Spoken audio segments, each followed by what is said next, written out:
এই গল্পটাও ভক্তিভাবের গল্প। তো একসময় শ্রীকৃষ্ণের প্রিয় সখা অর্জুনের মনে হয়েছিল যে তার চেয়ে কৃষ্ণকে কেউ বেশি ভক্তি করতে পারে না, কেউ বেশি ভালোবাসে। অহংকার জন্মেছিল মনের মধ্যে। অন্তর্যামী কৃষ্ণ অর্জুনের মনের ভাব বুঝতে পেরে তাকে একদিন বেড়াতে বেরোলেন তাকে নিয়ে। খানিকটা পথ যেতেই অর্জুন দেখে এক অদ্ভুত ব্রাহ্মণ শুকনো ঘাস ছিঁড়ে ছিঁড়ে খাচ্ছে, অথচ তার কোমরে তলোয়ার বাঁধা। অর্জুন ঠিক বুঝতে পারলেন লোকটা পরম বৈষ্ণব, পাছে অন্যের প্রাণহানি হয় এর জন্য শুকনো ঘাস খাচ্ছেন।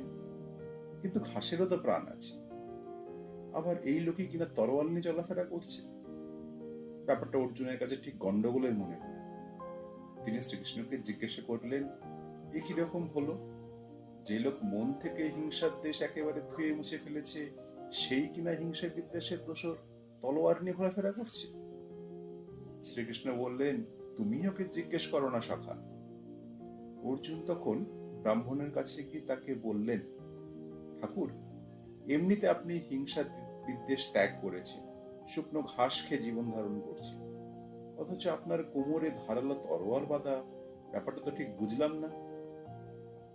তখন ব্রাহ্মণ বললেন, চারজনের দেখা পেলে তাদের শাস্তি দেব, এই নিয়ে আমি তলোয়ার করছি। অর্জুন বললেন, তারা কে কে? ব্রাহ্মণ বললেন, প্রথমজন হলো নারদ মুনি। অর্জুন অবাক, কেন, তিনি কি করলেন? ব্রাহ্মণ বললেন, লোকটার কি স্পর্ধা দেখো, দিন নেই রাত নেই সবসময় বাজনা বাজিয়ে গান গেয়ে আমার প্রভুকে ঘুমোতে দেয় না। প্রভু যে একটু বিশ্রাম নেবেন সে আক্কেল বিবেচনা নেই লোকটা। সময় অসময়ে কেবল স্তবস্তুতি করে প্রভুর শান্তি বিঘ্নিত করে লোকটা। অর্জুন বললেন, আর দ্বিতীয় জন? ব্রাহ্মণ বললেন, দ্বিতীয় জন হচ্ছেন দ্রৌপদী। অর্জুন জিজ্ঞেস করলেন, তার আবার কি অপরাধ? তখন ব্রাহ্মণ বললেন, আরে তুমি একজন স্ত্রীলোক, আর তার এই বিবেচনা কি করেছে জানো? আমার প্রাণের ঠাকুর যখন খেতে বসবেন ঠিক তখনই তাকে স্মরণ করলেন। ঠাকুরের আহার রইল পড়ে তিনি ছুটলেন কাম্যক বনে, পাণ্ডবরা যাতে দুর্বাসার সাপ থেকে বাঁচে সেই উপায় করতে।